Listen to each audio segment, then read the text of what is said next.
रात में कहीं चली गई एक ऑटो वाले के साथ में, ठीक है। लोगों ने बोला वीजा प्रोसेस वीजा प्रोसेस, तो visa process. I was earning enough to sponsor my self of foreign trip, okay. और सिर्फ अपॉइंटमेंट के लिए 8,000 पर person, 8,000। So hello, welcome and welcome back to my channel guys, this is me Saili and hope you guys are doing great. तो आज का जो vlog है ना, वो ऐसा कुछ खास मतलब व्लॉगिंग वाला सीन नहीं है। यहाँ पे मैं एक स्टोरी टेलिंग करूँगा। स्टोरी टेलिंग ऐसा कुछ नहीं है, मैं बस तुम लोगों को बताऊंगी कि बहुत सारे लोगों ने पूछा है कि वो वीज़ा प्रोसेस कैसा होता है। तो सबसे पहले मैं अपना वीज़ा प्रोसेस वाली जो एक्सपीरियंस है वो तुम लोगों से शेयर करूंगी। उसके बाद में इफ़ यू गाइज वांट तो मैं जो फुल आइटिनरी है विथ मिनिमम बजट और बजट के साथ में, तो अगर तुम लोगों को चाहिए होगा तो I will make that one for you, okay. तमाम। Hello, welcome and welcome back to my welcome back to my channel guys, this is me Saili and hope you guys are doing great. तो आज का जो vlog होने वाला है, vlog नहीं है ऐसा कुछ भी खास। मैं सिर्फ तुम लोगों को ना अपनी कुछ जो मैं टर्की आने से पहले जो मेरा एक्सपीरियंस था वीज़ा प्रोसेस को लेकर के, वो मैं तुम लोगों से शेयर करूंगी। क्योंकि बहुत सारे लोगों ने बोला वीज़ा प्रोसेस तो वीज़ा प्रोसेस। तो सबसे पहले मैं अपना एक्सपीरियंस शेयर करूंगी। उसके बाद में इफ़ यू गाइस वांट कि एक perfect itinerary for low budget और समथिंग अगर ऐसा कुछ चाहिए होगा, कहाँ जाना चाहिए कहाँ नहीं, क्योंकि Istanbul is very overrated. Yeah I know it's very beautiful but very overrated. उससे भी अच्छी अच्छी जगह है टर्की में घूमने लायक। तो अगर इसके ऊपर तुमको वीडियो चाहिए होगा तो do let me know in the comment section. Of course मैं उसके ऊपर भी वीडियोस बनाऊंगी, ठीक है। तो सबसे पहले मैं बताती हूँ कि मेरा जो वीज़ा प्रोसेस हुआ था वो क्या हुआ था, क्योंकि उसमें इतना ज़्यादा घोटाला हो रखा है ना, घोटाला नहीं बोल सकते बट इतना मैं स्ट्रेस हो गई थी उस चीज़ को लेकर के। तो वो सारी चीज़ें मैं तुम लोगों को आगे बताऊंगी, ठीक है। तो पहली बात तो ये तुम लोगों को पता होगा कि मैं केरला में तब जॉब करती थी जब मैंने वीज़ा प्रोसेस के लिए अप्लाई करने का सोचा था। तो I think it was like October November December या अक्टूबर और समथिंग की, जिसमें मैंने सोचा था कि okay Saili let's try for a visa, अगर मिल जाएगा तो अच्छी बात है। First I wanted to keep it secret and like a surprise for him, लेकिन you know due to some documents issue तो फिर मेरे को उससे कॉन्टैक्ट करना पड़ा एंड ही वॉज देयर। तो पहली बात तो मैं तुम लोगों को इतना बता दूंगी कि I was earning enough to sponsor my self of foreign trip, okay. तो मैं जो टर्की आई हूँ वो मैं खुद के पैसों से आई हूँ, क्योंकि बहुत सारे लोग भौंक रहे हैं हाँ लड़के के पैसे पे तो कोई भी जा सकता है, मैं तो खुद के पैसे पे जाऊंगी। हाँ तो जाकर के दिखा, चल पहले तो लड़के के पैसों पे जाकर के दिखा, फिर खुद के पैसों पे जाना। Anyways let's keep this things aside. मेरी बात हो रही है, मेरी बातों पे ध्यान देते, ठीक है। तो मैंने सोचा कि लेट्स ट्राई फॉर वीज़ा, और मैं चेक करते गई मतलब एक डेढ़ हफ्ता तो मैं बस चेक कर रही हूँ कि भाई टर्की का ऑफिस वीज़ा ऑफिस है कहाँ से अप्लाई करूँ मैं, मुझे ये पता ही नहीं। फिर आया मेरे दिमाग में चैट जीपीटी। फिर मैंने चैट जीपीटी को पूछा और चैट जीपीटी वाज लाइक कि नहीं तो ऐसे कोई भी वेबसाइट से वीज़ा अप्लाई नहीं कर सकते, तेरे को जाना पड़ेगा VFS, उसका नाम भूल गई, उसका फुल फॉर्म भूल गई, but it is VFS global करके है, जो बहुत बड़ी बड़ी सिटीज़ में इंडिया के अवेलेबल है, हर सिटीज़ में है, ठीक है। हर cities in the sense Mumbai, Kochi और चेन्नई, हैदराबाद, यहाँ यू नो बड़ी बड़ी जो सिटीज़ होती है वहाँ पे, तो वहाँ पे ये सारी चीज़ें अवेलेबल होती है। तब मैं केरला में थी और मेरा होम टाउन है नागपुर, तो मैं नहीं जा सकती थी मतलब, और नागपुर वालों के लिए स्पेसिफिकली मुंबई का है, ठीक है। ऐसा स्टेट वाइज होता है। तो एक तो मुंबई जाना चाहिए था मेरे को, या फिर सीधा दिल्ली, क्योंकि Delhi is a capital of the city.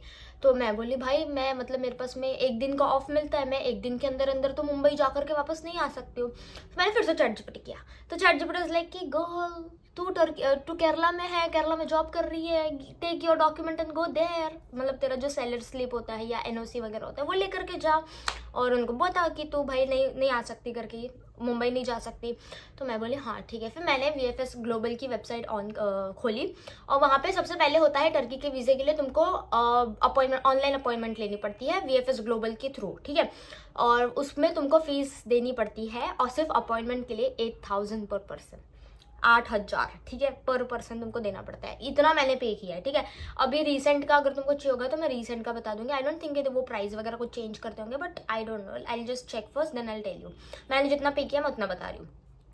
तो फिर मैंने बोला हाँ चल ना कर लेती हूँ, क्या ही बड़ी बात है, मैं कर सकती हूँ करके। तो मैंने 8,000 दे दिया, और उन्होंने बोला था कि अगर इस बार तेरी वीज़ा अपॉइंटमेंट कैंसिल हो गई तो तेरे को फिर से पे करना पड़ेगा, ठीक है, फिर से दूसरे अपॉइंटमेंट के लिए फिर से पे करना पड़ेगा। पर यू नो दैट एड्रेनलिन की जो भी कुछ था, आई डोंट नो, तो मैंने कर दिया पे और भाई हो गया, ठीक है, अपॉइंटमेंट हो गई। अब अपॉइंटमेंट थी मेरी 10 तारीख की कुछ, हाँ 10 तारीख की, 10 नवंबर की मेरी अपॉइंटमेंट थी। और मैंने बोला कि चलो चलते हैं। अब चलते हैं, कैसे चलते हैं, अब कोची जाना था और मैं त्रिवेंद्रम में थी, तिरुवनंतपुरम त्रिवेंद्रम, ठीक है। तो मैं त्रिवेंद्रम में थी और मेरे को कोची जाना था। तो लिटरली भाई मतलब मेरे जो एक मैनेजर थे, फिर मैंने उनको बोला तुम घर जा रहे हो ना, तो मेरे को ना रास्ते पे छोड़ के देना करके, क्योंकि कोची तो रास्ते में गिरते हैं। तो फिर मैं उसके साथ गई and the officer was like कि आपके तो डॉक्यूमेंट्स कम हैं, हमको आपका अपॉइंटमेंट कैंसिल करना पड़ेगा। मैं बोला क्या क्या डॉक्यूमेंट कम है करके। तो बोलती आपकी एक तो एनओसी लगेगी या फिर रेजिग्नेशन लगेगा। मैं बोला है। फिर मैं बोली ठीक है कैंसिल मत करो, मैं आती हूँ करके। तो बोले नहीं, अगर आप 2 दिन के अंदर नहीं आए तो कैंसिल करना पड़ेगा, ठीक है। तो मैं बोली भाई अभी क्या करूँ, रीशेड्यूल के लिए तो उन्होंने सिर्फ 2 दिन का टाइम दिया और मेरे को मेरे मैनेजर को बोलना है कि मैनेजर नहीं, मेरे को एचआर के पास जाना पड़ा, ठीक है। मैनेजर तो मेरा सांप था, सांप। उसने बोला नहीं दूंगा करके, जज जो करना है कर ले। फिर मैं एचआर के पास गई ना, HR I told HR everything कि भाई ऐसे ऐसा सीन है, तो मेरे को एनओसी दे करके और ये भी बता कि मैं लीव पे जा रही हूँ, क्योंकि मैं लीव एप्लीकेशन दूंगी तो एक महीने का लीव तो मैं दे दूंगी करके। बोलते 1 महीने का लीव, पप्पा का होटल है क्या तेरा, नहीं करके 1 महीने का नहीं 15 दिन का होगा तो 15। मैं बोला चल ठीक है 15 दिन का दे, एनओसी लेटर देना। लेकिन इज लाइक कि नहीं यार नहीं होता है। हम लोगों ने ऑलमोस्ट आधा घंटा 1.5 घंटा करीब कुछ बात करी, हेड एचआर के साथ में मैंने बात करी कि भाई दे देना मेरे को, क्या जा रहा है तेरा, दे देगा तो एक लेटर, वापस तो आऊंगी ना मैं, मतलब हाँ ठीक है। तो फिर उसके बाद में उसने नहीं दिया। तो ऐसे ही मनाते मनाते बहुत दिन चले गए थे और वो कैंसिल हो गया, अपॉइंटमेंट मेरा कैंसिल हो गया। फिर मैंने मेरे मैनेजर को बोला एनओसी नहीं दे रहा तू, नहीं दे रहा ना, ले मेरा रेजिग्नेशन लेटर, नहीं चाहिए तेरी नौकरी, ऐसा वो एक्सेप्ट करने को मेरे मैनेजर को 2 दिन लगे भाई, 2 दिन लगे। तुमको 2 दिन लगता है एक सिग्नेचर करने को, एक एक्सेप्ट करने को। तो फिर चलो शुक्र है भगवान का, मैंने कुछ तो ऐसा करा था कि उन्होंने हाँ बोल दिया कि ले तो रेजिग्नेशन ले ली। मैंने धमकाया लिटरली उस टाइम में। वैसे होटल में इन लोगों ने इतना कर रखा था ना कि इन लोगों को ऐसे धमकाऊँ ना मैं तो ऐसे मान जाते थे, क्योंकि मेरे हाथ में ना इनकी नस थी। तो anyways let's not go there, ठीक है। वो होटल पॉलिटिक्स वर्क पॉलिटिक्स तो तुम लोगों को पता ही होता है। वैसे सब कुछ था। फिर उन्होंने मेरे को मेरा रेजिग्नेशन लेटर दिया और मैंने फिर से अपॉइंटमेंट करी। देख रहे हो कितने एफर्ट्स डाले हैं मैंने फिर से 1 मिनट यार, मैंने फिर से अपॉइंटमेंट डाली और फिर मैं गई एंड हाँ उसी टाइम पे जब पहला वाला अपॉइंटमेंट था ना, उस टाइम पे ना वो जो ऑफिसर था उसने मेरे को बोला कि भाई तेरी फोटो भी छोटी है, फोटो बड़ी लेके आ करके। तो फिर ये सारी चीज़ें हो गई। मैंने सारे डॉक्यूमेंट्स इस बार ऐसा ChatGPT को एक डॉक्यूमेंट्स दिखाया है, क्या डॉक्यूमेंट्स है क्या नहीं, ये चाहिए वो चाहिए। और भाई इतने डॉक्यूमेंट्स लगते हैं क्या तुम लोगों को एक वीज़ा के लिए, ठीक है। पर हाँ लगे भाई मेरे को, जाने तो क्या बताऊँ मैं। तो फिर मैनेजर ने मेरे को एनओसी वगैरह दे दी, मैं ऑफिस में फिर से गई। और उस टाइम पे तो फिर मेरे को कोई छोड़ कोची जाना है भाई। तो मैंने पता है क्या किया कि अपने मैनेजर को बोला कि मेरे को नेक्स्ट डे का ऑफ दे और मैं मतलब नहीं आऊँगी करके, ठीक है। तो मेरे उस टाइम में मेरा मैनेजर अच्छा था, तो इस लाइक कि हाँ ठीक है ऑफ ही तो एक ही दिन का है तो ले करके। तो मैंने ऑफ लिया और मैं रात को 11 बजे ट्रेन स्टेशन की तरफ जाना है, क्योंकि मेरे को ट्रेन से ही जाना था। 6 घंटे का रास्ता था भाई, तो ट्रेन 6 घंटे का रास्ता था तो ट्रेन से ही जाना पड़ेगा ना।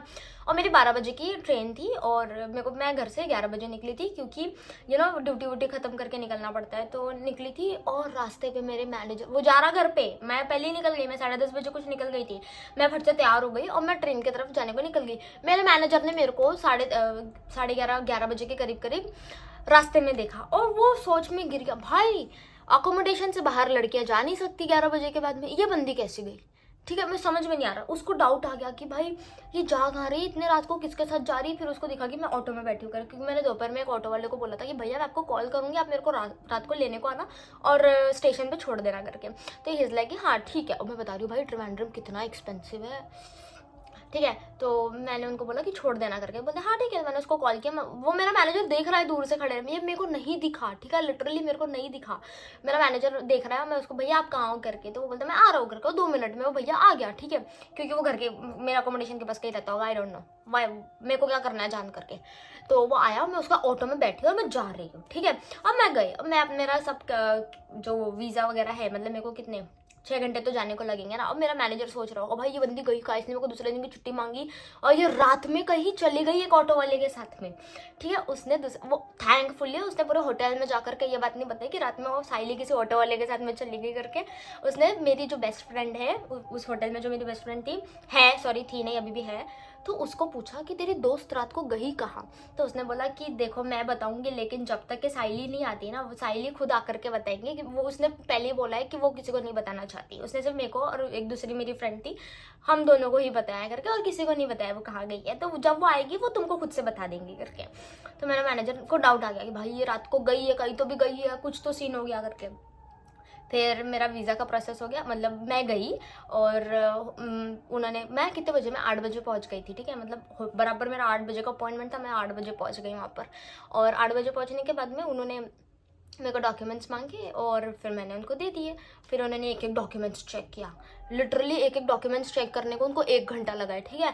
फिर बाद में बोलते कि ये एक फॉर्म लो, इसको आपको फिल करने का है, ठीक है। और पता है उनका ऑफिस कैसा होता है, एक बार जो अंदर चला गया वो बाहर नहीं आ सकता, और अगर तुम बाहर आ गए तो फिर तुम अंदर नहीं जा सकते।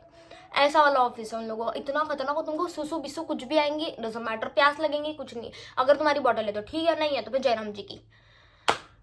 और मैं वहाँ पे 5-6 घंटे बैठी थी, ठीक है, क्योंकि ऑफकोर्स बाकी लोगों के भी वीज़ास होते हैं, मेरी अकेले का वीज़ा नहीं होता, मेरे से पहले से भी लोग चले गए थे वहाँ पे, ठीक है। तो वहाँ पर फिर मैं जा कर के बैठी और उन्होंने बोला आपका नंबर आ गया। तो मेरे डॉक्यूमेंट्स चेक करने में उनको 1 घंटा लगा है लिटरली। और फिर उन्होंने एक एक डॉक्यूमेंट्स चेक किया, हाँ ये सही है, ये भी सही है, ये भी ठीक है, ये भी सही है।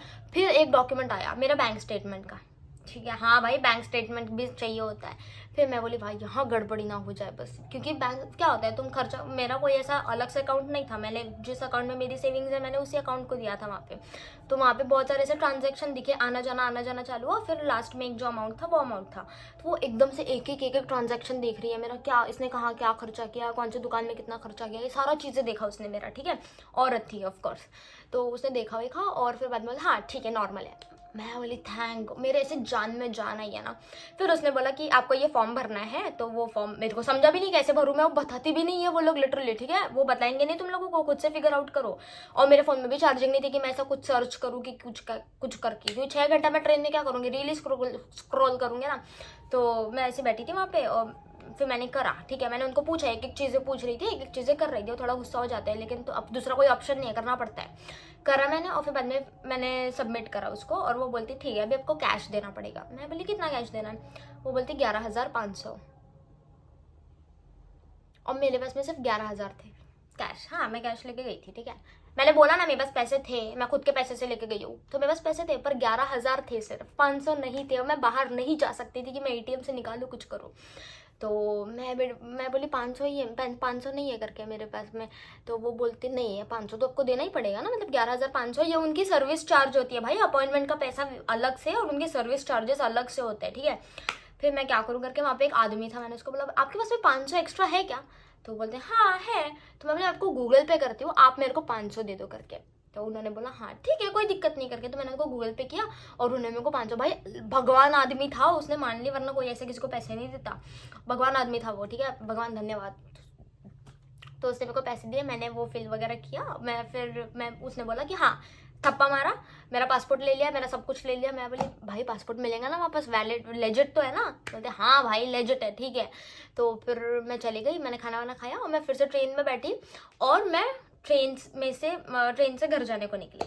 अब दूसरे दिन मेरी दोस्त आती, मेरे को क्या बोलती, मैनेजर मेरे को ये चीज़ें पूछ रहा था, उसको लग रहा है कि तू किसी और के साथ कहीं और गई है, समझ जाओ, ठीक है। हैं, मैं बोली हैं, उसको बोल जाकर के मैं 12 घंटे ट्रेन में बैठी हूँ, जनरल में जाकर के आई हूँ करके। हाँ मतलब आते वक्त तो मैं जनरल में नहीं, जाते वक्त नहीं, घर वापस आते वक्त मैं जनरल में थी, बाकी तो फिर मैंने रिजर्वेशन कर रखा था, ठीक है। तो फिर उसने मेरे को बोला कि जा कल देखना करके। तो फिर मैं गई और मेरा मैनेजर मेरे को ऐसे देख रहा है तिरछी नजरे। मैं बोला क्या हो गया। तो बोलते कहाँ गई थी तू कल। मैं बोली कोची। तो बोलती कोची ऑटो से कोई जाता है क्या कोची। मैं बोला भाई ऑटो से मैं ट्रेन स्टेशन गई थी और वहां से फिर मैं कोची गई हूँ करके। बोलते तू कोची क्यों गई। फिर मैंने उनको बताया कि मेरा वीज़ा का सीन हो गया था तब मैं गई। तो बोलते वीज़ा कहाँ जा रही तू। मैं बोला घूमने को जा रही हूँ। तो बोलते कहाँ घूमने को जा रही। मैं बोला टर्की जा रही हूँ। बोलते मजाक कर रही है, दिमाग खराब है तेरा। मैं बोला नहीं भाई सच में जा रही हूँ मैं। तो बोलते चल झूठी, तेरे से बड़ा झूठा नहीं देखा। मैं बोला हाँ भाई जा रही हूँ मैं, क्या प्रूफ दूँ, फोटो भी नहीं निकाली थी तब, मैं वीडियोज़ नहीं बनाती थी। मैं बोले क्या प्रूफ दूँ मैं, तो बोलते चलना जान दे। मैं बोला भाई मैं तुम लोगों को क्या भीख मांग रही थी कि मेरे को रेजिग्नेशन दो, मेरे को लेटर दो, मेरे को ये तुम लोगों से देना नहीं हुआ तो मेरे को जाना पड़ा। तो बोलते हाँ ठीक है, ऐसी बात है कि देखता ना तेरा वीज़ा आता कि नहीं। उसने मेरे को लिटरली ऐसा बोला, पता है मेरे को धक धक हो रहा है। अब उसने मेरे को बोला ऑफिसर ने कि तुम्हारा वीज़ा 5-6 दिन में, वर्किंग डेज में आ जाएगा, 5 to 6 वर्किंग डेज में आ जाएगा करके। मैं बोला हाँ ठीक है आने दो। आएगा मतलब क्या, पासपोर्ट तो हाथ में आएगा, बाद में पता चलेगा वीज़ा लगा है नहीं लगा है, ठीक है। मेरा वीज़ा ही नहीं आया, 5-6 दिन हो गए मेरा वीज़ा ही नहीं आया। तो फिर मैं सोच रही हूँ भाई अब मेरा वीज़ा क्यों नहीं आया, मैं सोच रही मैं मेरे मेल चेक कर रही हूँ, मेरा सब चेक कर रही हूँ, वीज़ा ही नहीं आ रहा मेरा। और मेरे को मेरे फ़ोन में मिस कॉल्स दिख रहे हैं। अब मैं यूजुअली ना किसी का मिस कॉल से उठाती बिठाती नहीं हूँ, क्योंकि मेरे को क्या करने का है किसी की मिस कॉल उठा करके। हाँ अगर व्हाट्सएप सिर्फ फैरत का एक कॉल आता था, मेरी माँ का, बाकी दूसरे किसी का कॉल नहीं आता था, तो मैं नहीं उठाती थी। और वो मिस कॉल्स एम्बेसी वालों के थे। कैन यू बिलीव दैट, मेरे से बड़ा मंदबुद्धि कोई हो सकता है? नहीं हो सकता। पहली बात तो मेरे होटल प्लेस पे, मेरे वर्क प्लेस पे फ़ोन अलाउड नहीं थे, ठीक है। फिर भी मैं फ़ोन लेकर जाती थी। हाँ अगर मेरा मैनेजर देख रहा होगा तो सॉरी, हाँ मैं लेके आती थी फ़ोन, तो क्या करोगे तुम भाई, मैं घर से दूर रहती थी, ठीक है। तो मैं फ़ोन नहीं उठा सकती थी, साइलेंट पे रहता था। कभी कभी हमारा जो होटल है वो सी साइड पे था, मतलब बिल्कुल एज पे था, सी के एज पे। तो कभी कभी नेटवर्क आता था, कभी कभी नेटवर्क नहीं आता, तो इंसान क्या करेगा। तो मैंने उठाया नहीं, फ़ोन उठाया नहीं। पता है ऐसे हफ्ता हो गया, वो बंदी जो एम्बेसी वाली है आई डोंट नो, वो मेरे को कॉल पे कॉल कर रहे हैं, कॉल पे कॉल। संडे नहीं, एक दिन मेरा ऑफ था, संडे मतलब मेरा ऑफ होता है, ठीक है, ऐसे समझ लो। एक दिन मेरा ऑफ था, मैं मैगी खा रही हूँ, ठीक है, मैगी, और मेरा फ़ोन बज रहा है और वहाँ पे लिखा है एम्बेसी करके। मैं बोला भाई एम्बेसी का नंबर है और तू हफ्ते भर से इग्नोर कर, कितनी मंदबुद्धि है, मतलब तू पागल है, तूने इतना पैसा फूका काय के लिए, बता। फिर मैंने उठाया और पता है मैं धक धक हो रहा था। वो फ़ोन उठाते बराबर मेरे पे ऐसी भड़की है जिसकी कोई हद नहीं। सीधा बोली तुमको अगर वीज़ा नहीं चाहिए तो काय को अप्लाई कर रहे हो, तुमको अगर फ़ोन नहीं उठाना होता तो मत करो ऐसा, हमारा टाइम खोटी मत करो ना, ऐसा ना फलान ढिमका। तो मैंने फिर उसको अपनी सिचुएशन बताई कि भाई मैं एक ऐसी जगह पे काम करती हूँ जहाँ पे फ़ोन अलाउड नहीं होता है और ऊपर से इंटरनेट कनेक्शन भी नहीं होता है। फिर हमारी ऐसी पंचायत चली, उसने मेरा इंटरव्यू काइंडा लिया कि देखो क्यों जाना है, क्यों जाएगी, कितने दिन में वापस आएगी भी या नहीं आएगी, फलान ढिमकान बहुत कुछ। फिर उसने मेरे को बोले तेरे रूट्स क्या है इंडिया में, मतलब तू वापस आने के तेरे रूट्स होने चाहिए ना, ऐसा ना वैसा। मैंने पता मेरी फैमिली उसको छोड़ के तो नहीं जाऊंगी, पर वो बात अलग हो गई, फक, ठीक है, उसको साइड में रखता है। तो फिर उसने बोला ठीक है, उसने बस बोला ठीक है, thank you for your time, काट, हो गया। अब ये कब की बात थी, 25-26 तारीख की बात थी, नवंबर की, ठीक है। और अब मैं बैठी हूँ, मेरा वीज़ा आएगा क्या, मेरा वीज़ा आएगा क्या, मेरा वीज़ा आएगा क्या करके। फिर एक दिन 3 दिसंबर, हाँ 3 दिसंबर को मैंने तब तक के अपनी होटल बुकिंग्स और फ्लाइट सब कैंसिल कर दी थी, क्योंकि मेरे को ऐसा लगा कि तेरी किस्मत इतनी अच्छी नहीं है, नहीं होगा करके मैंने लिटरली कैंसिल कर दी। इतना अच्छा रिफंडेबल थी तो मैंने कैंसिल कर दी। 3 तारीख को मेरा एक भैया का कॉल आता है, वो बोलता है कि आपका एम्बेसी से पासपोर्ट आया है, किधर ड्रॉप करूँ। मैं बोला घर पे, इधर आ जाओ करके। तो आया और मेरे हाथ में लिटरली वो येलो कलर का पेपर था, ठीक है, कवर लेटर जो कुछ भी था वो था। और मैंने खोला और मैं धीरे धीरे खोलूँ, पहले मैं रुकी हूँ कि मैं खोलूँ या नहीं खोलूँ, या मैं अपने दोस्त लोगों का इंतजार करूँ और मैं उन लोगों के साथ में खोलूँ करके। मैं बोला छोड़ चले बड़ा, खोलती हूँ करके मैं। और मैंने खोला, जैसे मैंने खोला वहाँ पे पिन लगी थी, ठीक है, जहाँ पर पासपोर्ट तुम्हारा वीज़ा होता है, स्टिकर वीज़ा होता है, वहाँ पे पिन लगी थी। मैंने डायरेक्ट पिन वाला खोला और मेरे अंदर की आत्मा ऐसे बाहर जाके अंदर आई है, ठीक है, मतलब समझ रहे हो मैं क्या बोलूँ, मेरा वीज़ा लग गया था। लाइक आई कांट बिलीव कि मेरा वीज़ा लग गया था, ठीक है। मैंने तो ऐसे ही हवेबाजी में लगा दिया था, बट मेरा वीज़ा लग गया। और मैंने उसको ऐसे बेड पे रख दिया, लापरवाह मैं, क्लमसी, लापरवाह, जो भी कुछ बोलना है, मैंने उसको बेड पे रख दिया कि हाँ मेरे बेड पे। और हमारे रूम को लॉक नहीं लगा रहता था, ठीक है, कोई भी आके घुस जाता था। तो मैं अपने ड्यूटी पे चली गई और जिस टाइम पे मैं ड्यूटी पे गई उस टाइम पे मेरी जो बेस्ट फ्रेंड थी वो घर गई थी, ठीक है। तो उसने देखा कि भाई ये बंदी पागल वागल है, इसने बेड पे अपना पासपोर्ट ऐसे रखा है, तो उसने ऐसा खोला out of curiosity and she is like कि भाई इसका वीज़ा लग गया। और मैं बता रही हूँ उस दिन ना ऐसा क्रिसमस ईव था, ठीक है, बहुत बड़ा फेस्टिवल काइंडा कुछ होता है जिसमें ना तुम लोग ऐसे मिक्स करते हो, केक वेक बनाने के लिए, प्लम केक बनाने के लिए तुम लोग मिक्स करते हो, वो वाला दिन था। उसने गेस्ट को चूल्हे में डाला, जीएम यहाँ खड़ा है, मैनेजर्स खड़े हैं, गेस्ट बैठे हैं और मैं वहाँ पे ऐसी खड़ी हूँ, ठीक है, सबको चूल्हे में डाला उसने। ऐसा किया कि मेरे को कोई नहीं दिख रहा है, मेरे को सिर्फ अभी साइली दिख रही है। और उसने अब उस बंदी ने भर रेस्टोरेंट में आकर के ऐसे मिडल ऑफ द रेस्टोरेंट आकर के मेरे को उसने हक किया और बोला कि भाई तेरा वीज़ा लग गया। और मेरा मैनेजर भी देख रहा, मतलब तो मेरा मैनेजर भी देख रहा था, इसलिए क्या हुआ करके मैं बोला मेरा वीज़ा लग गया। तो बोलते कौन सा? मतलब टर्की का? मतलब हाँ जी, टर्की का वीज़ा लग चुका है, जिसके लिए मैं 20 दिन पहले नहीं गई थी, हाँ ऑटो वाले के साथ में, वो मेरा टर्की का वीज़ा के लिए था।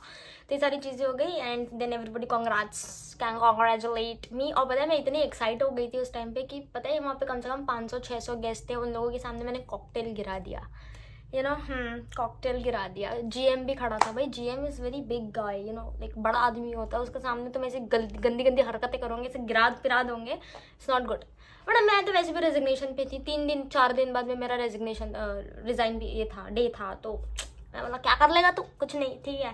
फिर ऐसा सब कुछ हो गया और सबको पता चल गया, पूरे होटल में बात फैल गई कि भाई मैं टर्की जा रही हूँ अपने बॉयफ्रेंड से मिलने, फलाने ढिमकाने, ऐसे सारी चीज़ें। तो फिर हमारा कुछ ऐसा पार्टी वार्टी वाला सीन था, जो रिज़ाइन करते हैं उन लोगों के लिए मतलब पार्टी वगैरह होती है, या फिर ऐसा मंथली एक बार में एक पार्टी होती है जिसमें सब होता है, ठीक है, वो वाली पार्टी होती है। तो फिर हम लोगों ने पार्टी वार्टी इन्जॉय करी एंड एवरीबडी वाज शाउटिंग ये साइली का वीज़ा लग गया था। सब लोग पूल में थे, it was a pool party, तो सब लोग पूल में थे एंड देवर लाइक कि साइली लोग तेरा प्लेन जा रहा है, तो उस प्लेन में बैठने वाली है, दो मतलब जब भी जाएंगे। हाँ वेट, मैंने एक चीज़ नहीं बताया। तो जैसे मेरा वीज़ा आया, मैंने मेरी माँ को कॉल किया, तब मैं होटल में ही थी, ठीक है।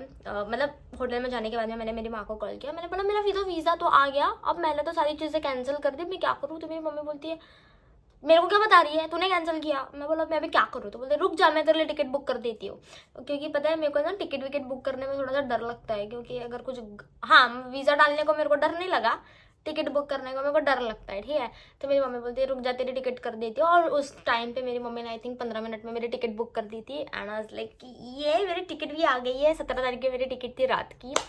और हाँ नहीं, पहले तो मेरी मम्मी ने मेरे लिए 8 तारीख की टिकट बुक करी from Kerala to Nagpur, Trivandrum to Nagpur, फिर 17 तारीख की नागपुर से इस्तांबुल, नागपुर से इस्तांबुल की मेरी फ्लाइट थी। फिर वहाँ से तो फिर फरात वाज विद मी, तो मेरे को इतना कोई टेंशन नहीं था, but that was my first international trip ever. फिर उसके बाद मैं पता नहीं भगवान जाने दूसरा कब करूँगी इंटरनेशनल ट्रिप, जल्दी करूँगी, टच वुड जल्दी करूँगी। हाँ, so that was my visa story. और डू लेट मी नो अगर तुम लोगों को आइटिनरी, बजट, फलान ढिमकान कुछ चाहिए होगा तो I am here for you, ठीक है। मैं तुम लोगों के लिए एकदम अच्छा सा बजट और साथ ही साथ अच्छी अच्छी जगह निकाल के रखूँगी। Love you all, bye bye. Like share subscribe करना, ठीक है। और अगर तुम लोगों की सारी इन्फॉर्मेशन चाहिए होगी ना आइटिनरी की, तो मेरे कमेंट सेक्शन में ना ऐसा पिन वाला इमोजी भेजो, पिन वाला, पिन के साथ में बिल्ला भी भेजना। कहाँ गया मेरा बिल्ला? हाँ बिल्ले के भी। Bye bye bye bye. कितना बकबक करती हूँ मैं, 15 मिनट से बकबक के जा रही हूँ। Bye bye.